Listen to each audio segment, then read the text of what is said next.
గురుభ్యో నమః. సనత్ సుజాతీయము 11వ రోజు, ఏప్రిల్ 15, 2021. నిన్న చదివిన లాస్ట్ పారాగ్రాఫ్ చదువుతాం. క్రోధాది దోషములు లేనివాడై ధ్యానాది ధర్మగుణములు కలవాడై చేయు తపమే ముఖ్యమైనది, సమృద్ధమైనది. అదియే అర్థమును అనగా లౌకిక ప్రయోజనములను అతిక్రమించినదై ఉండును. రాజేంద్ర, నీవడిగిన నిష్కల్మష తపస్సును గురించి సంక్షేపముగా చెప్పితిని. నేను చెప్పిన తపోవ్రతము పాపహరము పుణ్యము అని ఎరుగుము. వారు జన్మ మృత్యు జరలను దాటగలరు. ఇది నిన్న చదివి. ఇప్పుడు ధృతరాష్ట్ర ఉవాచ. నువ్వు అడిగిన ప్రశ్నకు నేను సమాధానం చెప్తాను. ఇవన్నీ ఆచరించిన వాళ్ళు ఈ జన్మ మృత్యు జర మరణాలు అంటే ముఖ్యంగా జనన మరణ చక్రం దాటగలరు. ధృతరాష్ట్ర ఉవాచ.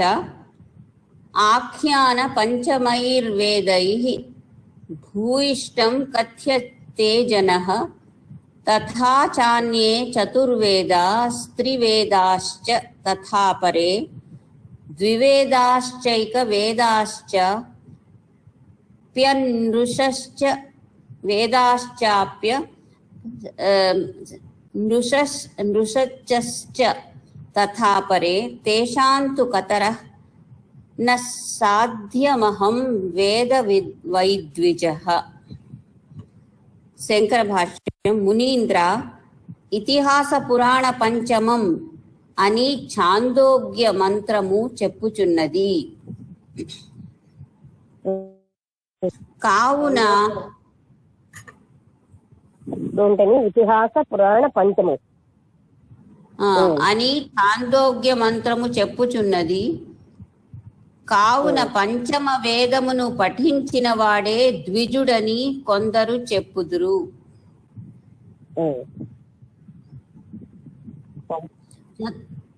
చతుర్వేదములను పఠించిన వాడు శ్రేష్ఠుడని కొందరు, ఋగ్యజు సామములను పఠించిన వాడు ఉత్తముడని మరికొందరు, ఋగ్యజుర్వేదాధ్యాయి గొప్పవాడని కొందరు, ముఖ్యమైన ఋగ్వేదమును మాత్రము పఠించిన వాడు ఉత్తమోత్తముడనియు, ఇవన్నీగాక ఆఖ్యానములు మాత్రము చదివిన చాలునను వారు ఉన్నారు. వీరిలో మీరు చెప్పిన బ్రాహ్మణుడు ఎవరు, అధికుడెవరు, మీరు చెప్పినచో తెలుసుకొందును.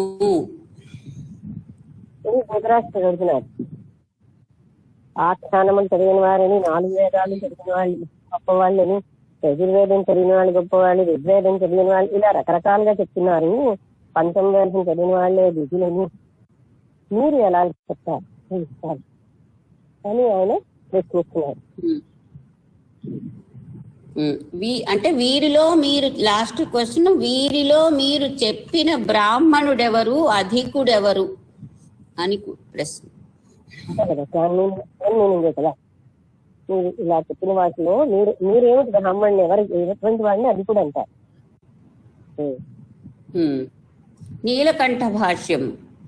అంతేకాదు, బ్రహ్మము నెరిగినవాడు కదా బ్రాహ్మణుడు. సర్వం ఖల్విదం బ్రహ్మ బ్రహ్మై వేద విశ్వం పురుషయే వేదంగం సర్వం. ఈ సమస్తము బ్రహ్మస్వరూపుడైన పురుషుడే అని మంత్రములు చెప్పుచున్నవి.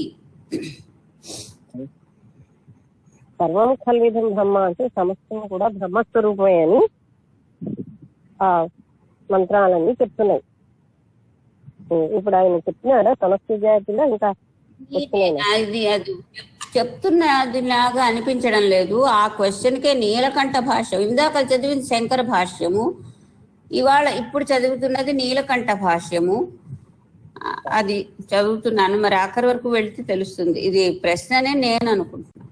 ఈ సమస్తము బ్రహ్మరూప స్వరూపుడైన పురుషుడే అని మంత్రములు చెప్పుచున్నవి. 5 వేదములు అంటే ఈ సమస్తము మొత్తం చరాచర జగత్తంతా కూడా బ్రహ్మరూపుడైన పురుషుడే అని వేదములు చెప్తున్నాయి. ఇదంతా ప్రశ్నే లక్ష్మి. ఆఖరణ బోల్డంత రాసిన తర్వాత ఆఖరణ వివరించండి అని రాశారు. అవును, భాష అంటే వాళ్ళు ఎక్స్ప్లెయిన్ చేస్తున్నారు ఆ ప్రశ్న. 5 వేదములు ఆ పరమాత్మయే స్థావర జంగమాత్మక ప్రపంచమని చెప్పుచున్నవి.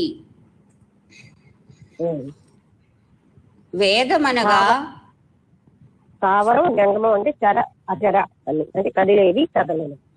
ఈ ప్రపంచం కదిలేవి కదలవలసిన అన్నిటి కూడా ఆ వేదములు చెప్తున్నాయి పరబ్రహ్మే అని.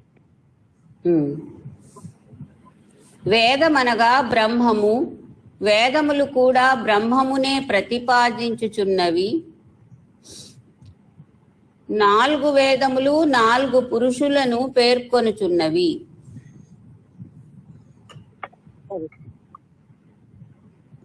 4 వేదములు 4 పురుషులను చెప్తున్నాయి, ప్రతిపాదిస్తున్నాయి. వేదం అనగా బ్రహ్మం అన్నారు, అంటే వేదం బ్రహ్మతత్వాన్ని చెప్తున్నాయి కనుక. 1 శరీర పురుషుడు, 2 ఛంద పురుషుడు, 3 వేద పురుషుడు, 4 మహాపురుషుడు అని పేర్కొనుచున్నారు. శరీర పురుషుడు, ఛంద పురుషుడు, వేద పురుషుడు, మహాపురుషుడని పేర్కొనుచున్నారు.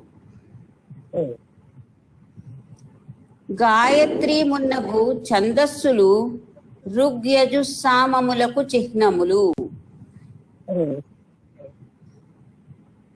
అవి కర్మబోధనాత్మకుడైన బ్రాహ్మణుని గూర్చి చెప్పుచున్నవి.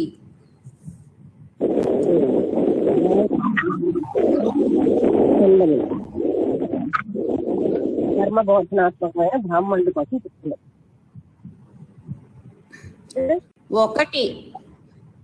1 క్షరుడు, 2 అక్షరుడు, 3 ఉత్తముడు అని 3 పురుషుల గూర్చి తెలుపుచున్నవి. అక్షరుడు ఉత్తముడు అని 3 పురుషులు ఉన్నారు. క్షర ప్రధాన, అమృత, అక్షర, హర, పర అను నామములు ఒకే దేవునికి చెందినవి. ప్రధాన, అమృత, అక్షర, హర, పర అను నామములు ఒకే దేవునికి చెందినవి.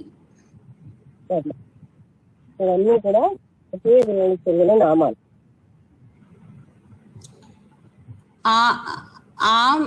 అమృతుడో తెలియడం లేదు. అమృతుడు, జీవుడు, కూటస్థుడు అను నామములు స్థూల పురుషునికి చెందినవి. అమృతుడు, కూటస్థుడు, పురుషుడు, స్థూల పురుషుడు, జీవుడు. క్షరక్షరాదుల కంటే భిన్నుడు ఉత్తమ పురుషుడు.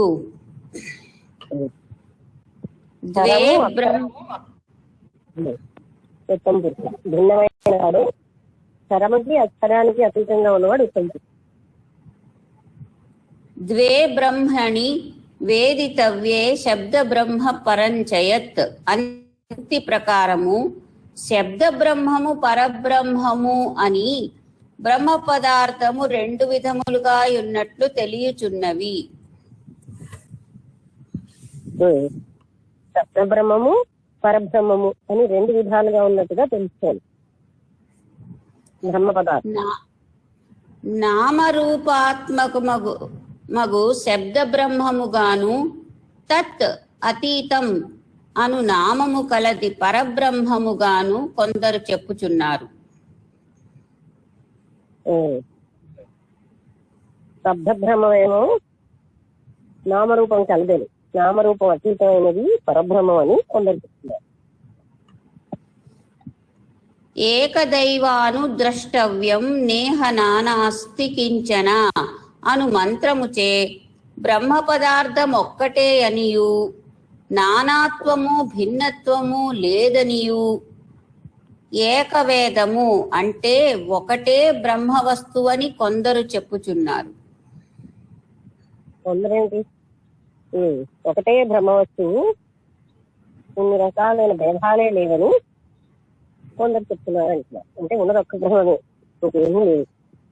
అదే మనం మొదటి నుంచి చదువుతున్నది కూడా, ఇన్ని రకాలైన ఏమీ లేదు. రుచ్యతే అనగా అను ధాతువు నుండి పుట్టిన రుక్ శబ్దముచే స్తుతింపబడు ఈశ్వరుడొక్కడే అనియు కావున అతని విషయమున భిన్నత్వము అనేకత్వము లేదనియు కావున అనృచః అని బ్రహ్మాద్వైతవాదులు చెప్పుచున్నారు. బ్రహ్మ అద్వైతవాదులు ఏమని, ఉన్నవాడు ఒక్కడే ఈశ్వరుడు, ఆయనకు అతీతంగా ఇంకేమీ లేదు, మిగతాదంతా అసత్యమే అని బ్రహ్మ అద్వైతవాదులు చెప్తున్నారు. బ్రహ్మాద్వైతవాదులు ఏకవేదులకు అనృచులకు గల భేదమేమనగా ఏకవేదుల మతమున వ్యుత్థాన కాలమున అంటే జాగ్రత్త అవస్థలో బ్రహ్మ పదార్థము పట్ల ద్వైత భావము కలదు, సమాధ్యవస్థలో అట్టి ద్వైత భావం ఉండదు.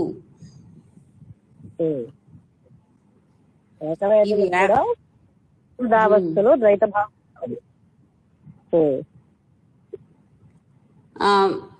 అనృచుల మతమున అవస్థాద్వయమందును అంటే జాగ్రత్త సుషుప్త అవస్థలలో కూడా ద్వైత భావము లేదు. అయ్యా, నేనెరిగిన ద్విజుడు పై 6 పక్షములలో దేనికి చెందినవాడు, దానిని చెప్పు అని నీలకంఠుల ఉపాఖ్యానంలో వాళ్ళు ఎవరిస్తున్నారు ఆ ప్రశ్న. నేను ఎరిగిన ద్విజుడు ఈ 6లో దేనికి చెందినవాడు నువ్వు వివరించు అని సనత్సుజాతుల వారిని అడుగుతున్నారు. వివరణ ఒకటి భూమాఖ్యమైన ఒకటి అనే పాయింట్, భూమాఖ్యమైన పరబ్రహ్మే స్థావర జంగమాత్మక జగత్తైనచో అది సవిశేషము కావున ద్వైత పక్షమగుచున్నది.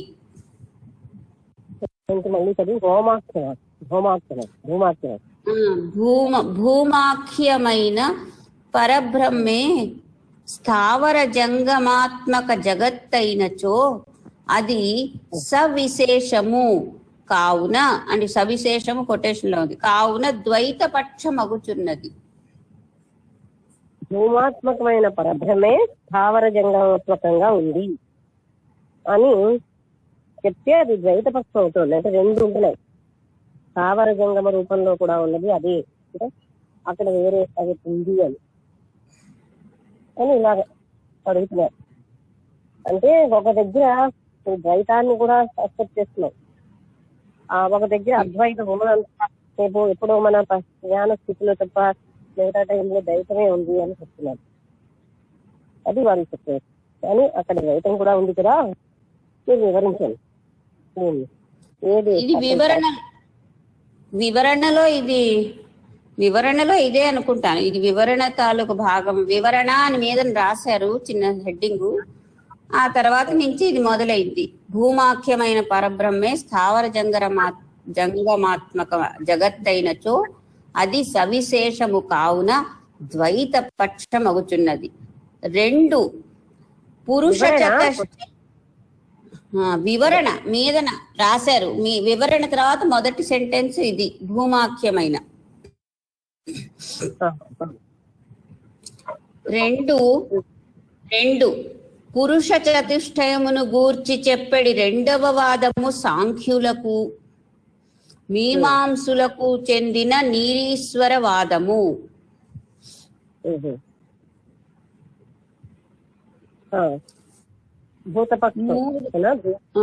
పురుష చతుష్టయము గూర్చి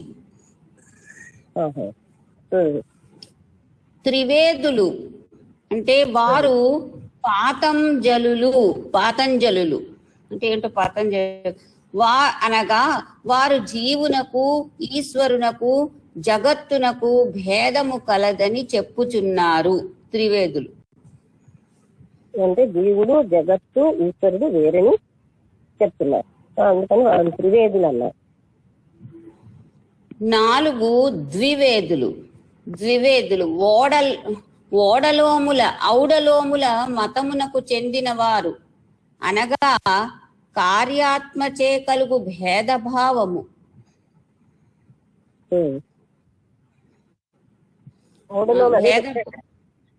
అంటే కార్యాత్మత చేసిన కలిగినటువంటి భేదభావం, అంటే కార్యాత్మ వేరు అనగా కార్యాత్మచే కలుగు భేదభావము, కారణాత్మచే కలుగు అభేద భావము రెండును శక్యములే అని వాదించెదరు.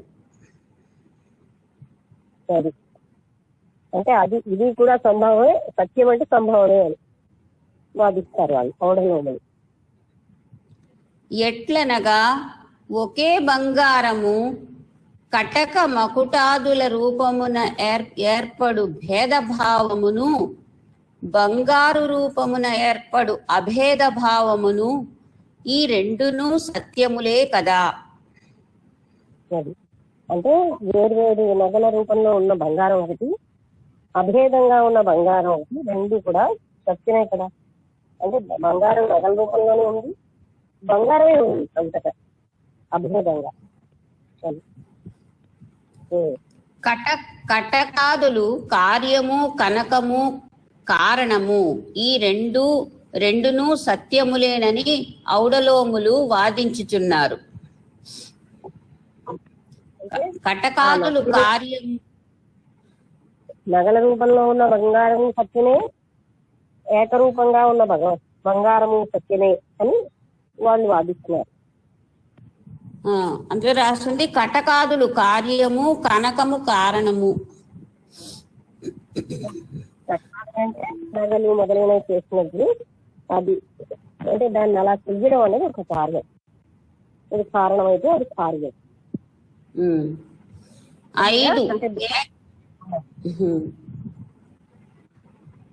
5 ఏకవేదులు అనగా సత్యాసత్యములచే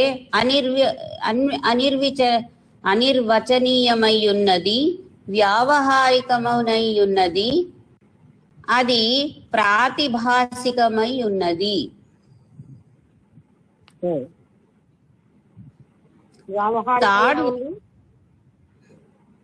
సత్యాసత్యములచే వ్యవహారికమై ఉండనా, సత్యాసత్యములచే అనిర్వచనీయమై ఉన్నది,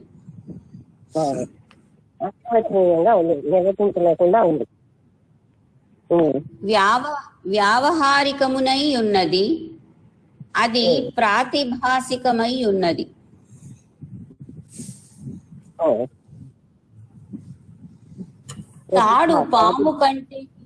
తాడు పాము కంటే విలక్షణమైనది.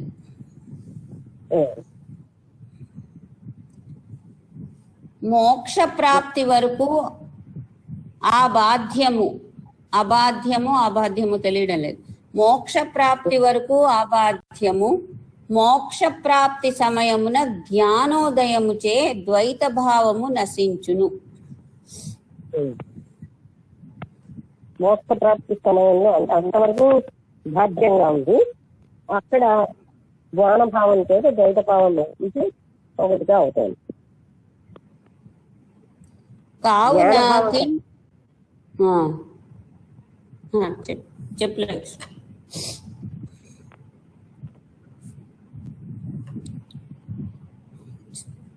కావున కించిత్ బాధకు లోనగుచున్నవి.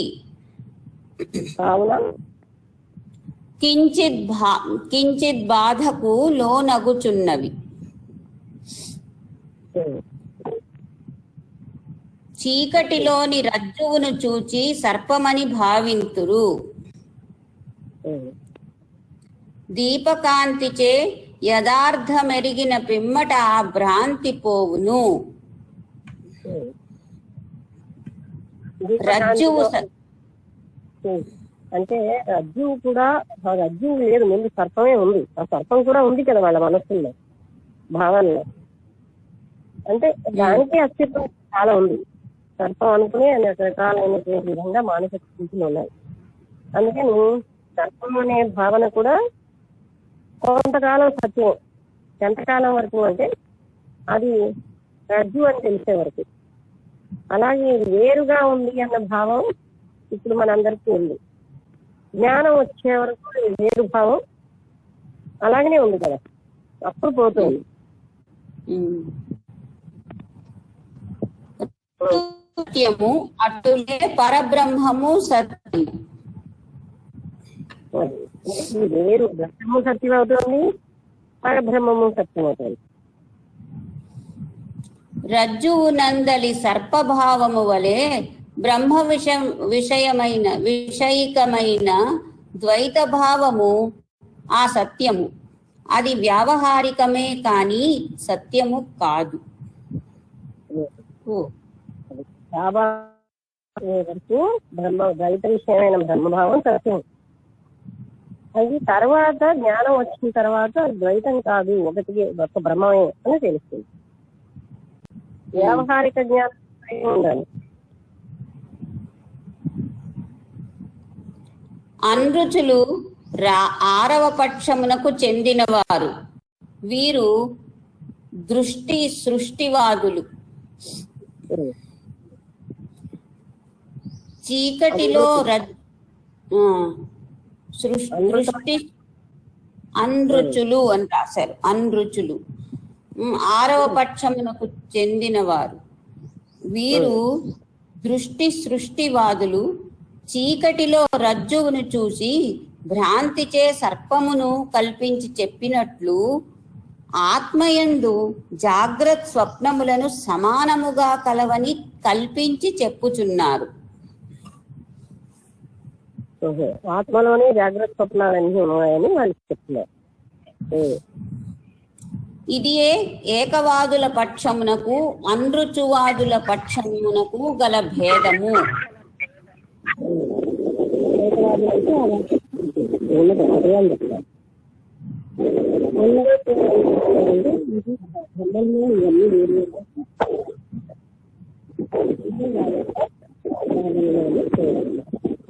సరిగ్గా వినిపించలేదు లక్ష్మి, కొంచెం చెప్తావా మళ్ళీ? ఏకవాదులు ఉన్నదంతా కూడా ఇక్కడే అని చెప్తున్నారు. అందరికీ ఏం చెప్తున్నారంటే ఇందులో జాగ్రత్త అవస్థలు బ్రహ్మంలోనే ఉన్నాయి, ఉన్నాయని వాళ్ళు చెప్తున్నారు.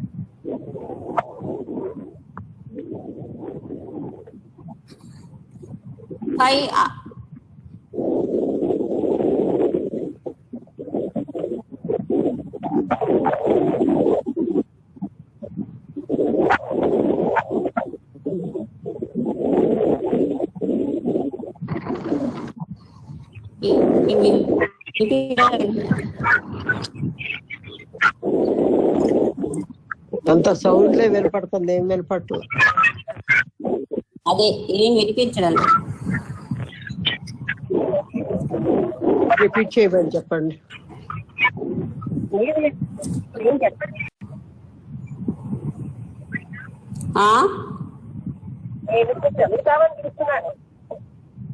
అదే నాకు అన్ని సౌండ్లలో ఉంటే ఏమైనా మాట్లాడుతున్నామో వినిపించడం లేదని చూస్తాను. ఇందాక సెంటెన్స్ ఒకసారి చెప్పమని చెప్పండి. మళ్ళీ ఒకసారి రిపీట్ చేయమని చెప్తున్నారు ఉషారాణి గారు. అది ఏకవాదులు అంటే ఉన్నదంతా ఒకటే ఉంది అని చెప్పేవాళ్ళు ఏకవాదులు. అందరూ ఏం చెప్తున్నారంటే ఆ బ్రహ్మంలో జాగ్రత్త అవస్థలు వేరువేరుగా ఉన్నాయి అని వేరుతనాన్ని చూపిస్తున్నారు అనృతులు. అది ఏకవాదులు అంటే ఒకటే ఉన్నదని చెప్తారు. లేదు వేరు వేరు అవస్థలు ఉన్నాయని వాళ్ళు చెప్తున్నారు. ఓకే. పై 6 పక్షములలో మొదటి 4 వ్యవహార సిద్ధములు. అవి తత్రాధ్యారోప పవాదాభ్యా నిష్ప్రపంచ ప్రపంచ్యంతే.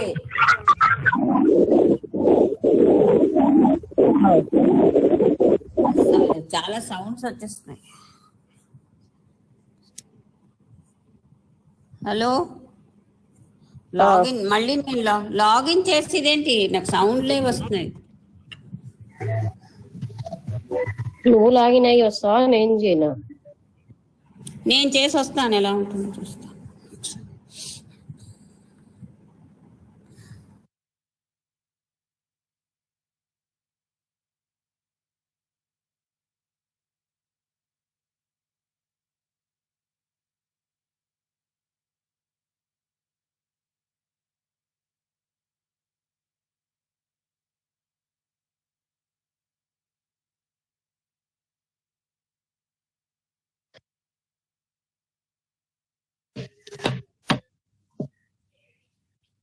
హలో, ఇప్పుడు హలో. క్లియర్ గా ఉందా? ఓకే ఓకే చెప్పు.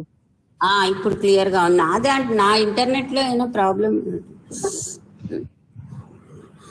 పై 6 పక్షములలో అంటే ఈ పై 6 పక్షములలో అంటే త్రివేదులు ఇలాగ చెప్పారు కదా, అవి పై 6 పక్షములు అంటే భూమాఖ్య పరబ్రహ్మం, తర్వాత పురుషత చతుష్టయం, తర్వాత చతుర్వేదులు, త్రివేదులు, ద్వివేదులు, ఇలాగా 5 ఏకవేదులు, అనృచులు. పై 6 పక్షములలో మొదటి 4 వ్యవహార సిద్ధములు. అవి తత్రాధ్యారోప పవాదాభ్యాం నిష్ప్రపంచ ప్రపంచ్యతే అను న్యాయముననుసరించి అధ్యారోప దృష్టితో పారమార్థిక పరములుగా ఉపన్యసించబడినవి. పారమార్థిక పరములు అంటే పారమార్థికాన్ని తెలియజేసేవి అని చెప్పబడినవి. ఉపన్యసించబడినవి అంటే చెప్పబడినవి. అధ్యారోపమనగా ఒక వస్తువునందు ఆ వస్తువు కాని దానిని ఆరోపించుట, రజ్జువునందు సర్పము భావించుట. అది అధ్యారోపం అంటే అది కాని దాన్ని అందులో ఆరోపించడం. అంటే పాముని తాడులో ఆరోపించాం, అది పాము కాదు, కానీ అందులో ఆరోపించి అదే పాముని భ్రమించాం. అలాగా అది అధ్యారోపం.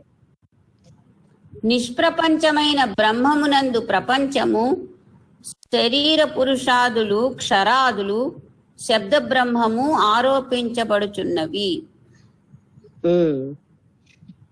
అది నిష్ప్రపంచమైన అంటే అసలు బ్రహ్మతత్వానికి శరీరం, పురుషులు సమస్తం ఆపాదించబడుతున్నాయి, అది ఆరోపించబడుతున్నాయి.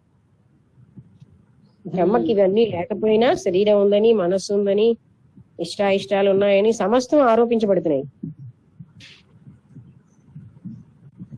చిట్ట చివరిదగు అనృచపక్షమున బ్రహ్మమందు జాగ్రదాదులు అధ్యారోపన్యాయమందలి అపవాద దృష్టిచే వ్యవహార కలాపముచే బ్రహ్మాతిరిక్తములు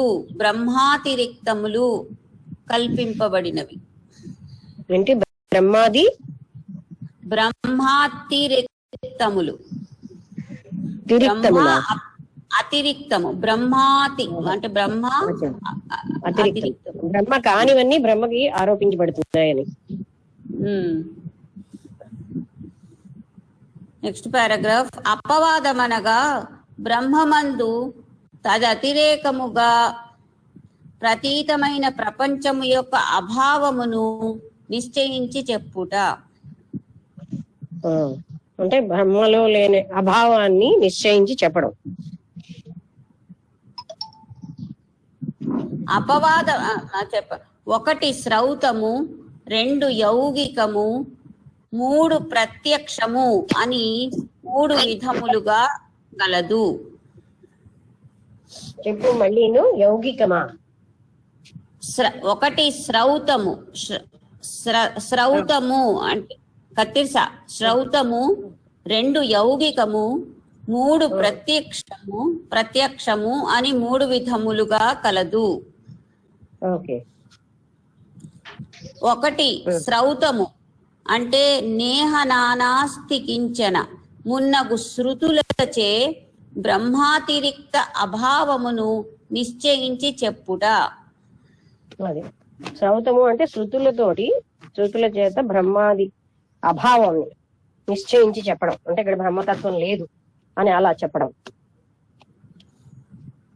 యౌగికము అంటే కనకము కంటే అతిరేకముగా కనకాది అభావమును నిశ్చయించినట్లు ప్రపంచము బ్రహ్మ సూత్రాత్మకమే గాని బ్రహ్మాతిరేకము కాదని చెప్పుట. ఒక్క నిమిషం సరిగ్గా మళ్ళీ చదువుతాను. యౌగికము అంటే కనకము కంటే అతిరేకముగా కనకాది అభావమును నిశ్చయించినట్లు ప్రపంచము బ్రహ్మమాత్రాత్మకమే గాని బ్రహ్మాతిరేకము కాదని చెప్పుట. అది అంటే బ్రహ్మకి అతిరిక్తంగా ఏమీ లేదు, ప్రపంచం బ్రహ్మతోటే ఉంది అని చెప్పడం. 3 ప్రత్యక్షము దీపకాంతిచే ప్రత్యక్షముగా చూపి ఇది రజ్జువే కాని సర్పము కాదని చెప్పినట్లు తత్వమసి అని చెప్పుట ప్రత్యక్ష అపవాదము. అది అంటే ముందేంటి, రజ్జునే సర్పం అనుకున్నాం, అలాగే ఈ ప్రపంచము బ్రహ్మనే ప్రపంచం అని భావించాం, నేను వేరుగా ఉన్నానని. అప్పుడు తత్వమసి నువ్వు ఆ పరబ్రహ్మవై ఉన్నావని చెప్పడం వల్ల మళ్ళీ అది ఆ విధంగా నువ్వు ఒక్క బ్రహ్మాన్ని చెప్పడం 3వది. మోక్షేచ్ఛ కల పురుషునికి చక్కగా బోధించుటకై బ్రహ్మ వస్తువును వివరించుటకై ఆరోప దృష్టి, అపవాద దృష్టి, వ్యామిశ్ర దృష్టి అను విభాగములను పెద్దలు కావించిరి. ఆరోప దృష్టి, అపవాద దృష్టి, జ్ఞానోపదృష్టి, వ్యామిశ్ర దృష్టి అను విభాగములను పెద్దలు కావించిరి. పై 3 దృష్టులను విడిచి 3 వేదములనందలి బ్రహ్మ వస్తువును బోధింపజాలడు. అది ఈ 3 రకాలుగానే ఆ బ్రహ్మ వస్తువుని బోధించగలం, వీటిని విడిచి ఇంకో రకంగా బోధించడం కుదరదు. కావున పై 6 పక్షములలో ఏ పక్షమునకు చెందిన ద్విజుడు ఉత్తముడు? జాతి చేత బ్రాహ్మణుడగుచున్నాడా, వేదములు చదివి ఉత్తమ బ్రాహ్మణుడగుచున్నాడా అని ధృతరాష్ట్రుడు ప్రశ్నించాడు. అది జాతి చేత బ్రాహ్మణుడు అవుతున్నాడా, వేదములు చదివి ఉత్తమ బ్రాహ్మణుడు అవుతున్నాడా, ఈ పై వాటినన్నింటినీ నాకు సమాధానం చెప్పండి అని. ఇదంతా ప్రశ్నే. ఇదంతా ప్రశ్న ఇప్పుడు తెలిసింది. సనత్ సుజాత ఉవాచ అంటే నీలకంఠ వ్యాఖ్యలో ప్రశ్నను మళ్ళీ వాళ్ళు వివరించారు, అలాగే మరొక దాంట్లో ప్రశ్నను వివరిస్తున్నారు. అప్పుడు జవాబు సనత్ సుజాతుల వారు చెప్తున్నారు. ప్రింట్ సరిగ్గా లేదు, ఏ తన్యావో తెలియడం లేదు. అది సందర్భాన్ని బట్టి చూసుకుంటాను. వేదస్యా జ్ఞానాద్వేదాస్తై బహవః కృతాః సత్యస్యైకస్య రాజేంద్ర సత్యేకశ్చిదవస్థితః. ఏకమైన బ్రహ్మ పదార్థము యొక్క జ్ఞానము లేని కారణమున దానిని తెలియచేయుటకై పెక్కు వేదములు బయల్వెడలినవి. ఒకే ఒక బ్రహ్మ పదార్థాన్ని తెలియజేయడానికి ఈ రకరకాలైన వేదాలు బయటకు వచ్చాయి బయలు వెడనిలవి అంటే బయటకు వచ్చాయని. ఏకమైన బ్రహ్మ వస్తువే సత్యమైనది, అది తెలిసిన వాడెవడో ఒకడు మాత్రమే సత్యమైన పరబ్రహ్మమునందు లగ్నమై ఉండును. అది ఒకే ఒక ఏకమైనటువంటి పరబ్రహ్మమే సత్యమైనది, అది ఎవరైతే తెలుసుకుంటాడో అది అందులో అతను లగ్నమై ఉంటాడు. ఏవం వేదమవిజ్ఞాయ ప్రాజ్ఞోహమితి మన్యతే దానమధ్యయనం యజ్ఞో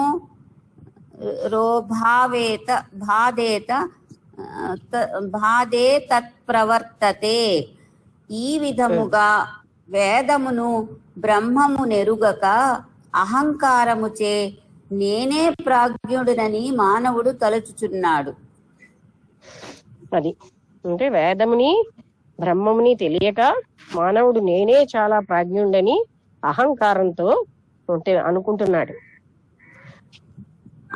అంతేకాదు ఫలాసతో దానమును వేదాధ్యయనమును యజ్ఞమును చేయుచున్నాడు.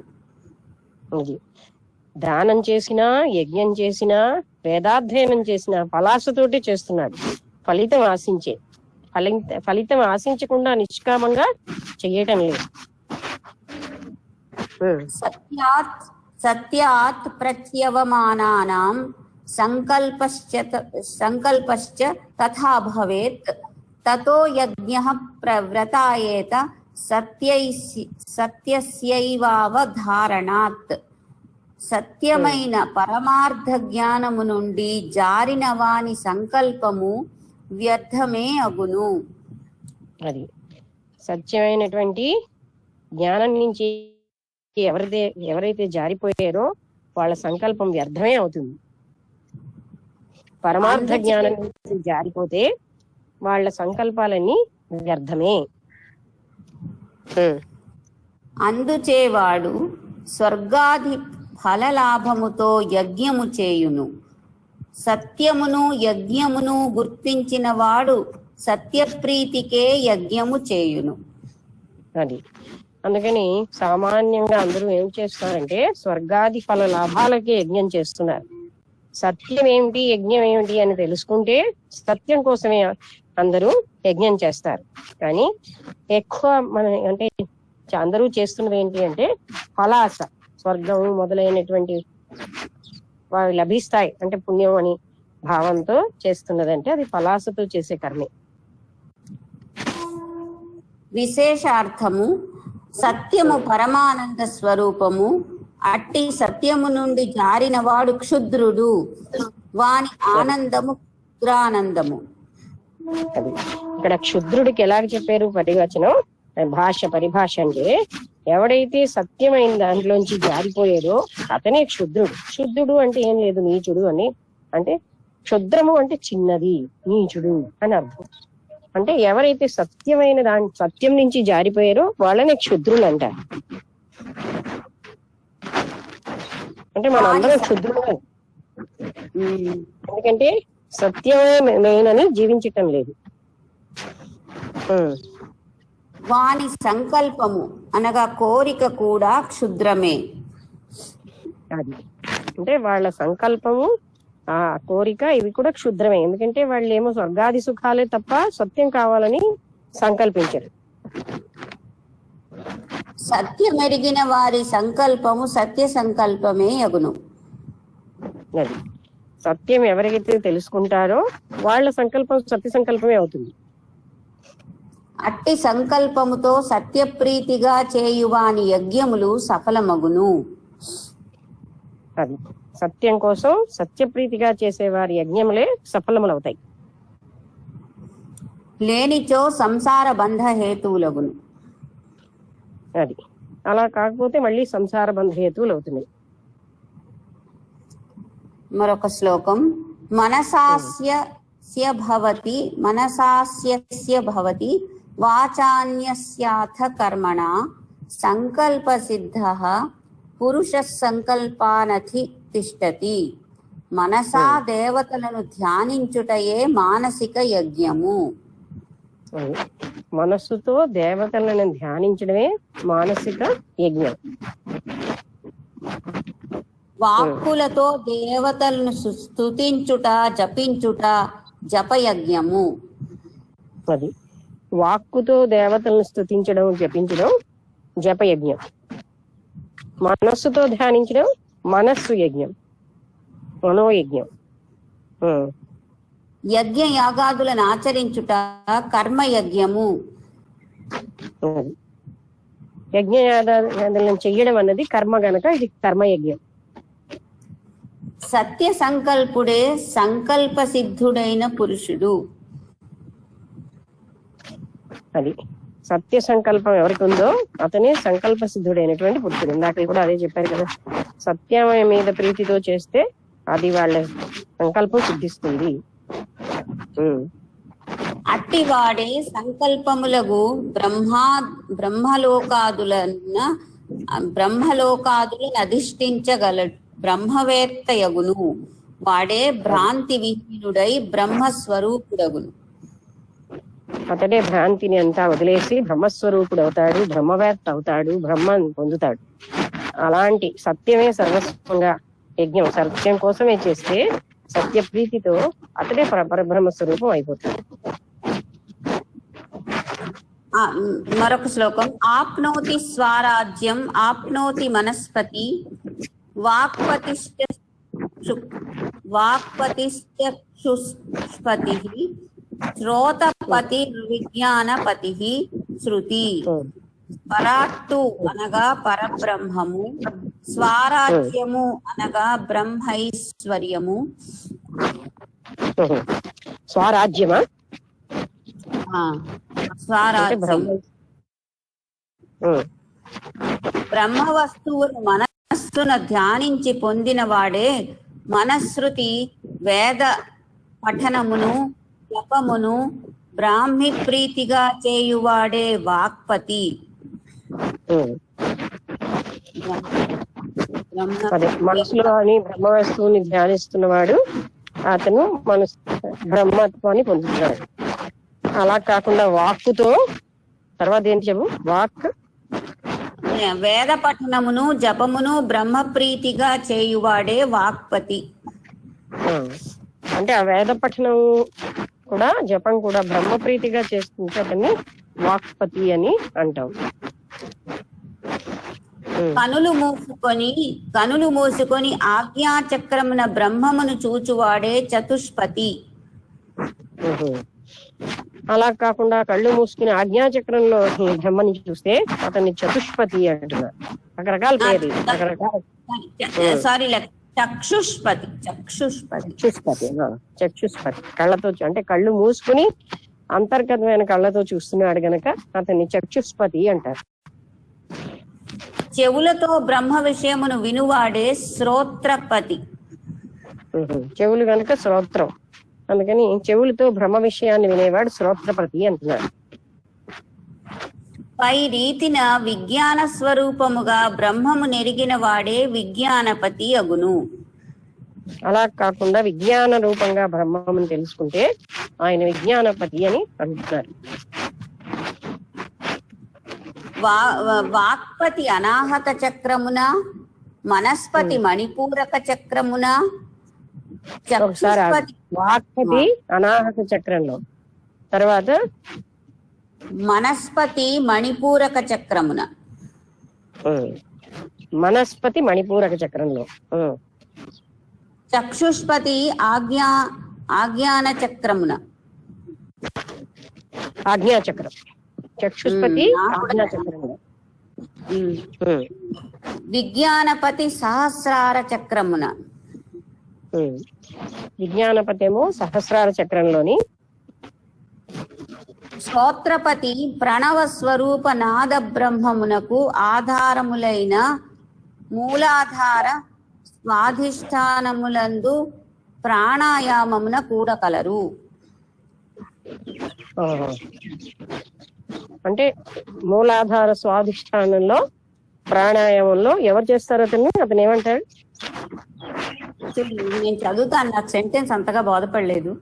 విజ్ఞానపతి సహస్రార చక్రమున అదంతా నేను చెప్పాను కదా, విజ్ఞానపతి అంటే ఆ యొక్క ఇది ఇప్పుడు చక్షుష్పతి, విజ్ఞానపతి ఇవన్నీ మనకు అర్థమయ్యాయి. లాస్ట్ దే అయ్యో శ్రోత్రపతి ప్రణవస్వరూపనాద బ్రహ్మమునకు ఆధారములైన మూలాధార స్వాధిష్టానములందు ప్రాణాయామమున గూడగలరు. అది అంటే ఈ శబ్దము మొదలైన ఆధారమైనటువంటి మూలాధార స్వాధిష్టానంలో, మూలాధారంలో అక్కడ ప్రాణాయామంతో వాళ్ళు అక్కడ పరబ్రహ్మని చూస్తారు. ఇక్కడ 7:20 లక్ష్మి ఆపిదే. ఇంకా ఉన్నది భాష్యం అలా నడుస్తున్నది. ఇంకా చిన్న పేర ఉంటే చదువు. చిన్న పేర అంటే పోనీ విశేషార్థం వరకు చదువుతాను. అంటే విశేషార్థం రేపు చదువుదాం, ఇది పూర్తి చేయిస్తాను. అనైభృత్యేన చైతన్య దీక్షిత వ్రతమాచరేత్ నామై తద్ధాతు నిర్వృత్తం సత్యమేవ సతాం పరం. సత్యమేవ నతాము సతాము అది నా తెలియదు. పై శ్లోకముని చెప్పిన సంకల్పము మనశ్చాంచల్యముచే దృఢమైనది కాదు. సంకల్పము దృఢమగుటకు దీక్షిత వ్రతము అవలంబింపవలెను. దీక్షిత వ్రతం అవలంబించాలి. దీక్షితం అంటే సంకల్పం దృఢం అవడానికి. దీక్ష అను ధాతువు నుండి దీక్షితుడు అనేది పదము కలిగినది. అది దీక్ష అనేటటువంటి ధాతువులోంచి దీక్షితుడు అనేటటువంటి నౌన్ వచ్చింది.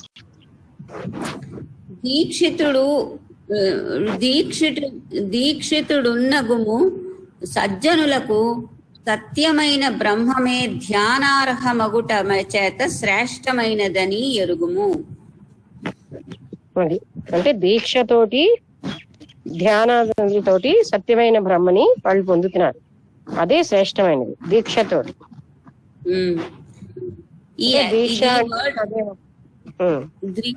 దీక్షితుడు ఉన్నగుము కాదు, దీక్షితుడు మున్నగు సజ్జనులకు అయి ఉంటుంది. ఉల్టా రాసింది అందుకని.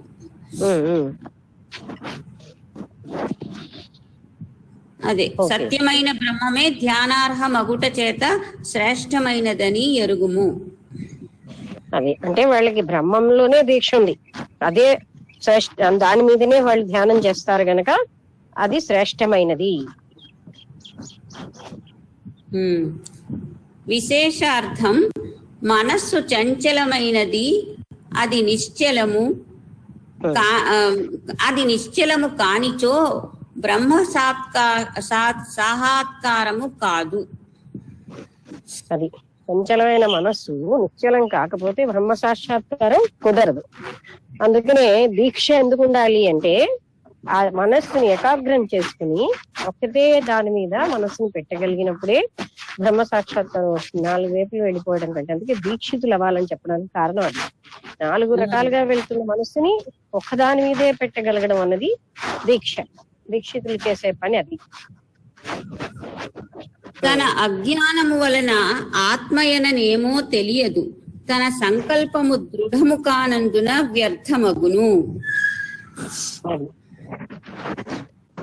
అజ్ఞానం వల్ల ఆత్మ అంటే ఏమిటో తెలియదు, అప్పుడు సంకల్పం దృఢం కాకపోతే అది వ్యర్థమే అవుతుంది. అందుకే మొట్టమొదటి దీక్షితులు అవ్వాలని ఎందుకన్నారంటే దృఢమైన సంకల్పంతో చేసే పని దీక్ష అంటే. అందుకు దీక్షితులైన వాళ్ళు ఆ తత్వాన్ని, బ్రహ్మతత్వాన్ని పొందగలుగుతున్నారు. అందుచే దీక్షిత వ్రతమును ఆచరింపవలెను. దీక్ష వ్రత దేశే అను ధాతువు నుండి దీక్షిత పదం ఏర్పడినది. అది ఎందుకని అంటే మనస్సు చంచలమైంది, 4 చోట్లకి వెళ్ళిపోతూ ఉంటుంది కనుక ఆ ప్రాపంచిక విషయాల మీద వెళ్లే మనస్సుని ఏకాగ్రం చేసి అటెన్షన్ తో ఒకదాని మీదే పెట్టడానికి దీక్ష అవసరం.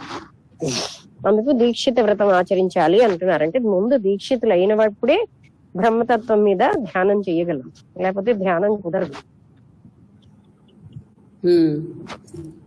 జ్ఞానం వై నామ ప్రత్యక్షం పరోక్షం జాయతే తపః విద్యాద్ పఠంతతు ద్విజం వై బహుపారితం. జ్ఞాన ఫలములు ప్రత్యక్షములు కాని తపోఫలములు పరోక్షములు. తపస్సు వల్ల వచ్చే ఫలములు పరోక్షంగా ఉంటాయి, జ్ఞానం వల్ల వచ్చే ఫలములు ప్రత్యక్షంగా ఉంటాయి. జ్ఞానము లేక తపస్సు లేక ఎక్కువగా చదువుకున్నంత మాత్రాన వానిని మంచి చదువరిగానే భావించవలెను. అది మనందరిలాగా జ్ఞానము లేదు, తపస్సు లేదు, ఎక్కువగా చదువుకుంటే వాళ్ళని చదువరిగానే భావించాలి.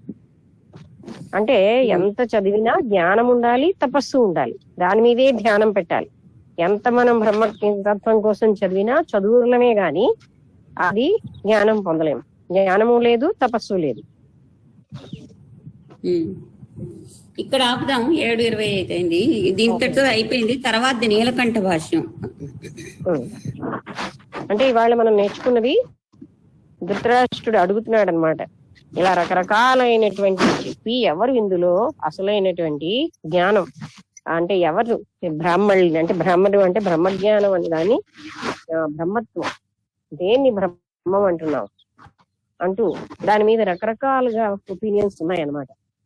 అవి మనం ఈనాడంతా ప్రస్తావించుకుంది. అదే అంటే పరబ్రహ్మతత్వం యొక్క ఈ వాదనం ఒకటి ఇలా చెప్తోంది, జగత్తు కదా సత్యమని, అలా అందుకని కొంతకాలం సత్యమని, తర్వాత పరబ్రహ్మం అని ఒక వాదం, ఆ తర్వాత ఇది వేరేగా ఉందని అని ఆ వేరు భావంతో ఆ బ్రహ్మంలోనే ఈ జాగ్రత్త స్వప్న అవస్థలు వేరువేరుగా ఉన్నాయని, ఇలా అంటే బ్రహ్మంలో వేరు అవస్థలు బ్రహ్మం కాకుండా వేరుగా ఉన్నాయని, ఇలా వేరు భావాలతో చెప్పే వాదాలు రకరకాలుగా చెప్పారు.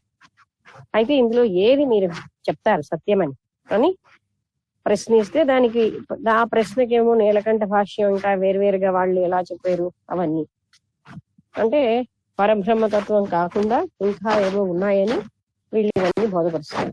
అందులో ఏది సత్యమని అడుగుతున్నారు.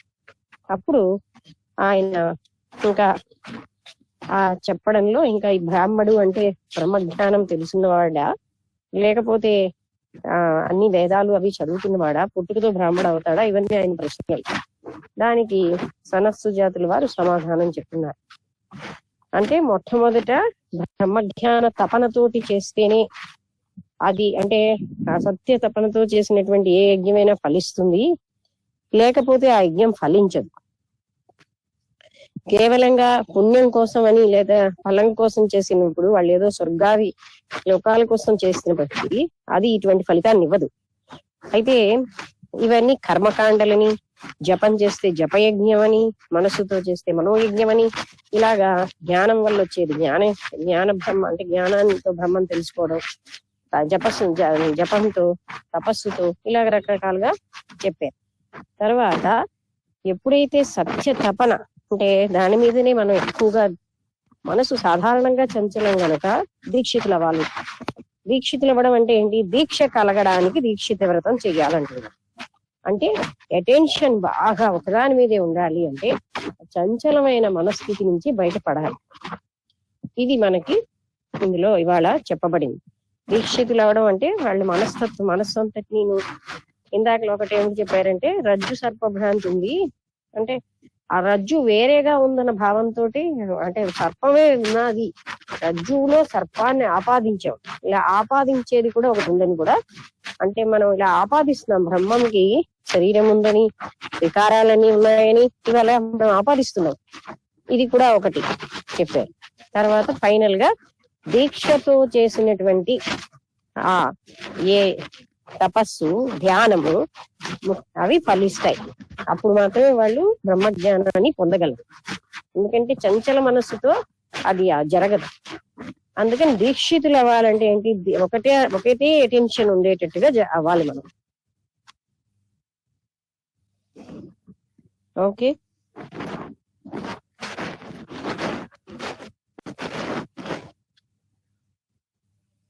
ఎవరైనా మాట్లాడతారా?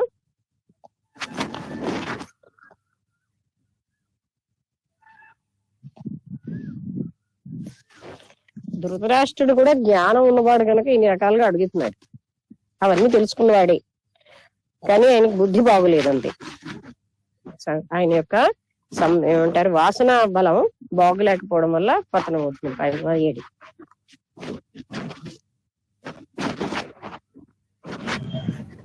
నమస్తే అమ్మా. నమస్కారం అండి. ఈరోజు అంటే బ్రహ్మజ్ఞానం అంటే ఈరోజు క్లాసు చాలా బాగా చెప్పారమ్మా. మీరు బాగా చెప్పడం కాదమ్మా, అంటే మాకు అంటే బ్రహ్మజ్ఞానాన్ని పొందాలి అంటే లాస్ట్ లో చాలా బాగా కన్క్లూషన్ ఇచ్చారమ్మా. అంటే దీక్షితులు అంటే దాని మీద తీవ్రమైనటువంటి తపన. ఆ వాక్యం అమ్మా అంటే ప్రతి ఒక్క సాధకుడు దాన్ని బాగా అవగాహన చేసుకోవాలమ్మా. ఎందుకంటే ఇదేదో మామూలుగా పొందే భౌతికమైనటువంటి ఇది కాదు. అంటే చిట్ట చివరి దశ. అంటే మానవుడికి దీని తర్వాత ఇంకేం లేదు. ఈ అంటే ఏ జ్ఞానం అయితే పొందితో మరొకటి పొందనవసరం లేదు, అలాంటి గొప్ప జ్ఞానం మా ముందుకు వచ్చిందనమాట. కాబట్టి అంటే ఇందులో అంటే ఇన్ని రకాల మనకు ఆత్మజ్ఞానం సంబంధించినవన్నీ ఇందులో ధృతరాష్ట్ర అడిగినటువంటి ప్రశ్నలకి సమజ్జాయితీ తీసినారంటే ప్రతి పాయింట్ క్లియర్ గా చెప్పడం కాదమ్మా. ఆయన చెప్తున్నారు మాకు అర్థమయ్యే పరిభాషలో దాన్ని మీరు క్లియర్ గా చెప్తున్నారు. అంటే ఎంత క్లారిటీ చెప్తున్నారంటే అంటే అరటి పండు కూడా ఒలుచుకోవక్కర్లేదు, అంత చక్కగా మీరే ఒలిచేసి మనకి ఇస్తున్నట్టు చెప్తున్నారు అన్నమాట. అంటే మనం ఇలాంటి జ్ఞానం పొందాలంటే ఈ సంచలనమైనటువంటి మనస్సు దీన్ని ఎలాగ మనం పట్టుకోలేము. కాబట్టి దాన్ని మనం దీక్ష. అలాగే ఈ రోజు బ్రహ్మానికి అనేక రకాలుగా మనం రజ్జు సర్ప భ్రాంతి మనం చాలా సార్లు చెప్పుకున్నామమ్మా. మనం ఏంటంటే రకరకాలైనటువంటి ఆపాదిస్తాం. అలాగే అంటే ఏ ఉత్తమమైనటువంటి బ్రాహ్మణుడు ఇదంతా కూడా ఏది ఉత్తమం అన్నదానికి కూడా సనధ్యాయతిలో చాలా చక్కనైన సమాధానం చెప్పారమ్మా. నువ్వు ఏ పని చేసినా నిష్కామ భావంతో, ఇది మాకు కొన్ని వందల సార్లు మీరు చెప్పున్నారమ్మా. ఎందుకంటే ఆ నిష్కామ భావం లేకపోతే నా అనేటువంటి భావం ఎప్పుడైతే వచ్చేస్తుందో ఇవన్నీ మళ్ళీ పక్కకి వెళ్ళిపోతాయమ్మా.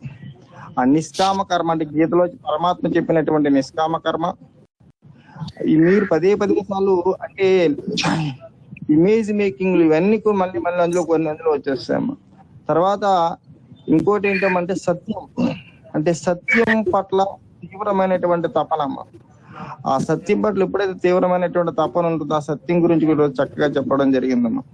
ఎందుకంటే ఇవన్నీ కూడా ఇలాంటివన్నీ అంటే మాలో ఏంటైతే చిన్ననైనటువంటి దోషాలు ఉన్నాయో బ్రహ్మజ్ఞానం పొందడానికి ఎవరో అర్హులు, లేకపోతే ఇప్పుడు లాస్ట్ లో కూడా చాలా చక్కగా చెప్పారు. ఏదో ఎక్కువ పుస్తకాలు ఏవో చదివితే ఏంటవుతుందంటే ఏవో పుస్తక పఠనం చేసిన వాడిగా ఉంటావు తప్ప ఈ జ్ఞానం అనేది నీకు రాదు. అంటే జ్ఞానం ఎలా వస్తుంది, జ్ఞానం ఎలా రాదు అన్నటువంటి దాన్ని చక్కగా క్లారిటీ ఇచ్చారమ్మా. కాబట్టి అంటే ఇలాంటి జ్ఞానాన్ని ప్రతిరోజు మేము గత 8 నెలల నుంచి మేము వింటున్నామంటే ప్రతిరోజు అంటే మాలో మేము తర్కించుకుని అవగాహన చేసుకుని అంటే ప్రతి పాయింట్ అంటే మాలో చాలా ఏవైతే దోషాలు అయితే ఉన్నాయో అవి మేము నివృత్తి చేసుకుంటేనే ఇలాంటి జ్ఞానాన్ని మేము అర్హులు అవుతాం తప్ప అంటే మనకి ఎన్నో గ్రంథాలు చదివేసాము లేకపోతే ఇంకోటి చేసామని కాకుండా సో ఏం చెప్తున్నాడు ఎలా అవగాహన చేసుకోవాలనే దాని మీద ఇంకా మేము ఫోకస్ పెట్టినట్లయితే మీరు చెప్పినటువంటి జ్ఞానం ఇంకా మాకు బాగా అర్థమవుతుందమ్మా. ఎందుకంటే మీకు కూడా మీ చాలా సార్లు మేము ఏదో మీ దగ్గరికి వచ్చిన తర్వాత మాకు ఏమున్నటువంటి వాటిని కొన్ని మీకు ఆపాదిస్తాం.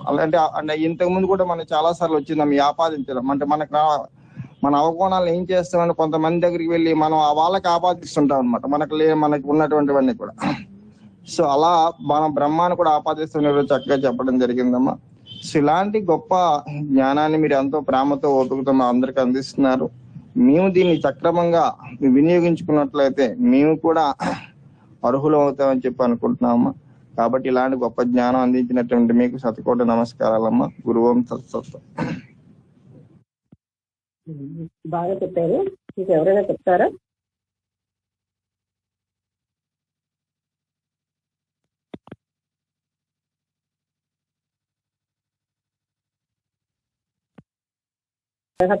ఏది కావాలి అనేది ఇక్కడ చెప్పారు. దేని మీద మనం ఏ రకమైన యజ్ఞం చేసినా హోమం చేసినా లేకపోతే ఈ కర్మకాండలైనా నిష్కామంగా చేస్తున్నాయి, లేకపోతే కర్మ మార్గం అంటే అవి మన బంధహేతువులు అయిపోతాయి. స్వర్గం ఆశించి చేస్తూ లేకపోతే పుణ్యం ఆశించి చేస్తూ లేదా ప్రాపంచిక సుఖాలు ఆశించి చేస్తూ అవన్నీ బంధహేతువులు. అందుకే జ్ఞానం తోటి పరబ్రహ్మమే నాకు ముఖ్యం, సత్యమే ముఖ్యం అని దాంతో చేసిన వాళ్ళే సఫలీకృతం అవుతున్నారు అనేది చెప్పారు. అందుకని మనం చేసేటప్పుడు మనం ఏ భావంతో చేస్తున్నాం అనేది నేను ఒక రోజు చెప్పాను కదా, అందరూ ఏ ఏ పనులు ఏ ఏ భావంతో చేస్తున్నారు, ఇంటెన్షన్ బిహైండ్ ద వర్క్, అదే కర్మ.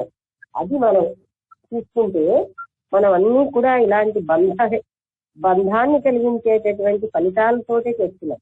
ఏమి కూడా ఎక్కడైనా ఒక వ్యక్తిని పలకరించడం కూడా వాళ్ళతో ప్రేమనివ్వాలి అలా కాకుండా అక్కడ కూడా మనం ప్రొజెక్ట్ అవ్వాలనే చేస్తున్నాం. అలాంటి ఏదైనా అంటే మనం ప్రొజెక్ట్ అవ్వాలనేది కూడా ఒక కామ్యకర్మ. అందుకని అలాంటి కర్మలు కాకుండా నిష్కామ కర్మలు మనం ఎన్నైనా చేస్తున్నామా అని క్యాలిక్యులేట్ చేసుకోవాలి. రేపు తర్వాత ప్రతి నిత్యము గుర్తుపెట్టుకుంటే కానీ ఆ పరబ్రహ్మతత్వం మనకి గుర్తు రాదు, ఎవరు చెయ్యరు కూడా. ఎందుకంటే మానవులంతా దాన్ని మరిచే స్థితిలోనే ఉంటారు, అసత్య స్థితిలోనే జీవిస్తున్నారు. కనుక ఈ సాంగత్యాలలో మన పరబ్రహ్మ స్థితి యొక్క గుర్తు ఎవరు చెప్పేవారు ఉండరు, మనమే చెప్పుకోవాలి. ఎవరైనా మాట్లాడతారా?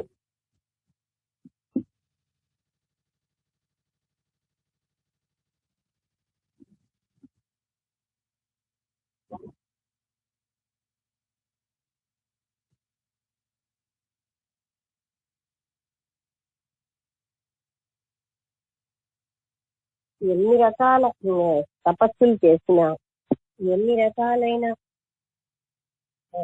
పనులు చేసినా నిష్కామత్వం లేక సత్య తపనతో చేస్తేనే ఫలిస్తాం.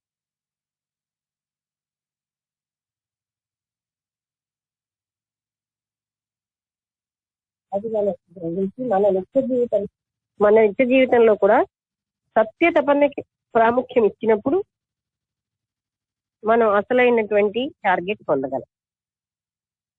అయితే వాసనలు అడ్డుతూ ఉంటాయి, వాటిని మనం అధిగమించాలి. అడ్డుతున్న వాసనని అధిగమించే తెలివి యుక్తి మన దగ్గర ఉన్నాయి, ఉద్దేశం ఉంటే చాలు.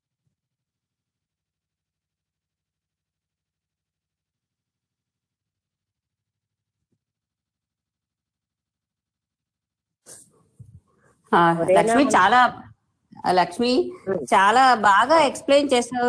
నేను చదువుతున్నప్పుడు నాకు అంతగా బోధపడలేదు, కానీ ఆఖరి నేను చేసి సమ్మరైజింగ్ మాత్రం ఎంతో క్లియర్ గా ఉంది. అంటే ఏ పాయింట్లు మనం పట్టుకోవాలి, ఆ 3 పాయింట్ అంటే అతను ఉన్నాడు కదా, ఎవరు సరి అయిన అసలైన ద్విజుడు బ్రాహ్మణుడు అంటే నాకు ఈ 3 పాయింట్లు నాకు బోధపడ్డాయి ఆఖరణ. అదే చెప్పావు కదా, సత్య సంకల్పుడు, దీక్షావ్రతుడు, ఆ తర్వాత నిష్కామంగా పనులు చేసేవాడు, యజ్ఞగాదులు చేసేవాడు. రెండోది కర్మకాండలు ఇంపార్టెంట్ కాదు, సత్యం అనేది చాలా ఇంపార్టెంట్, అది కదా చెప్పారు ఆయన. రకరకాలుగా మనం పరబ్రహ్మ తత్వాన్ని గురించి ధ్యానం చేస్తాం, శబ్దం ద్వారా, వాక్కు ద్వారా, మనస్సు ద్వారా. కానీ వీటన్నిటిలో కూడా సత్యము అనేది, ఆ నిష్కామత్వము, దీక్ష, ఈ 3 పాయింట్లు నాకు బోధపడ్డాయి. అతనే సరి అయినటువంటి బ్రహ్మజ్ఞాని అని బోధపడింది.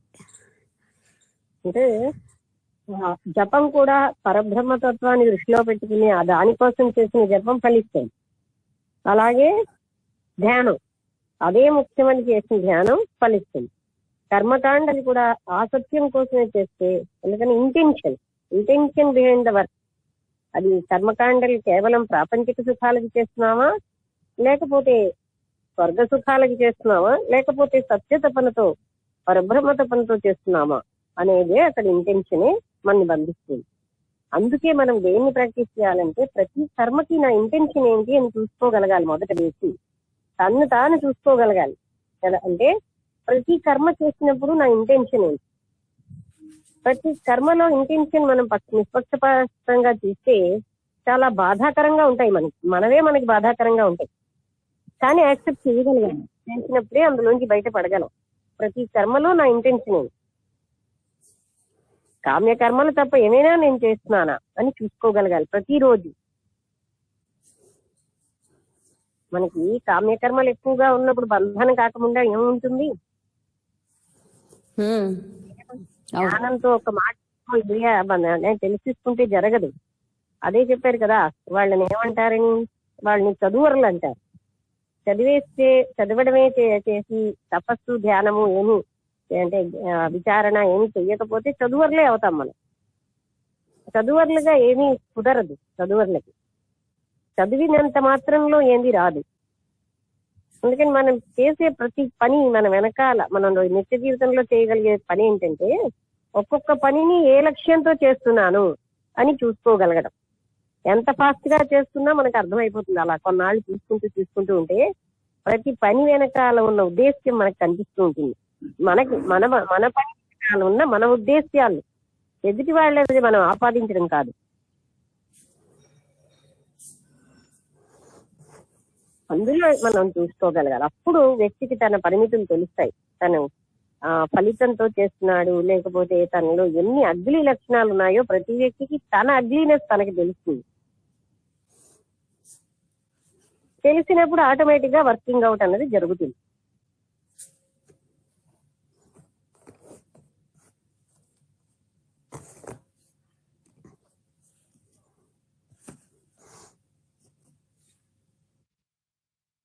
అందుకని మనం అలా చేయాలన్నమాట. ప్రతినిత్యం మనం ఎలాంటి ఆలోచనలు ఆలోచిస్తున్నాం, పని వెనకాల ఎలాంటి ఉద్దేశ్యాలు ఉంటున్నాయి, ఏ పనైనా నిష్కామంగా ఉందా ఇలా మనం చూసుకోగలగాలి. ఎవరికి చూపెట్టకుండా మనకో డైరీ మనమే రాసుకోవాలి, దానిలో మనమే చూసుకోవాలి. ఎప్పుడు కామ్యకర్మలేనా, ఎన్నాళ్ళైనా కామ్యకర్మలేనా అనిపిస్తుంది మనకి. ఎందుకంటే మనం వాటికే ట్రైన్ అప్ అయిపోయాం చిన్నప్పటి నుంచి. నిష్కామ కర్మ చేయడానికి అస్సలు మనకు ట్రైనింగ్ లేదు. కనీసం సామాన్యమైన పనులు కూడా మనం కామ్యకర్మలే. ఒకసారి కృష్ణమాచారి గారు ఒక లెక్చర్ లో చెప్పారు, బ్రష్ చేసుకోవడం ఎందుకంటే టీ తాగడానికి లేదా టిఫిన్ తినడానికి. అది కూడా కామ్యకర్మే. ఆఖరికి నిత్య నైమిత్తిక కర్మలు కూడా మనం కామ్యకర్మలుగానే చేస్తున్నాం.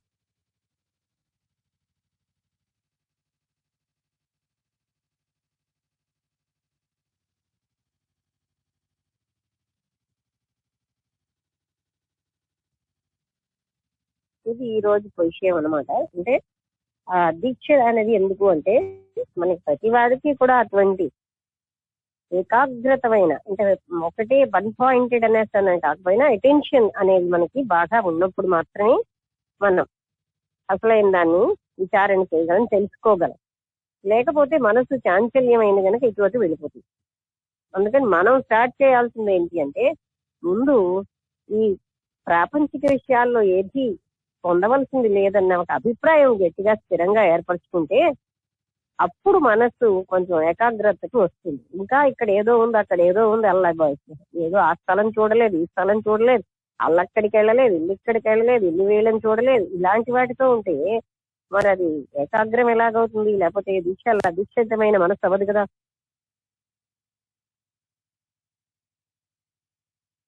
ఇంకా మనం దీక్ష పెట్టుకోవాలి. ఎలా అంటే మనకి ఇది ఒక్కటే మెయిన్ అని పెట్టుకున్న వాళ్ళు ఆటోమేటిక్ గా దానికోసమే పనిచేస్తారు. లేకపోతే మనం చదువర్లుగానే మిగిలిపోతాం. ఇవన్నీ చదివిన చదువర్లం మనం. తన సుజాతీయం చదువుతున్నాం, త్రిపుర రహస్యం చదివిన చదువర్లుగానే మిగిలిపోతున్నాం. చాలా బాగా చెప్పారు ఆ పాయింట్. అంటే ఎన్ని అది చదివితే మాత్రం ఏమీ లాభం లేదు. చదివిన తర్వాత అది ముఖ్యమని మన జీవితాన్ని మార్చుకున్నప్పుడే ఫలితం ఉంటుంది. నాకు 4 విషయాలు తెలుసని చెప్పుకోవడానికి కాదు చదవడం. ఓకే, ఎవరు మాట్లాడటం లేదు. ఎవరైనా మాట్లాడతారా?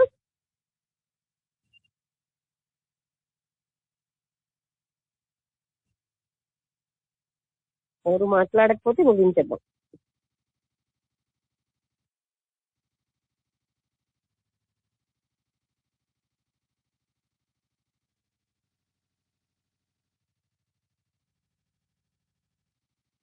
ఓకే, అందరికీ నమస్కారం. ముగించేద్దాం.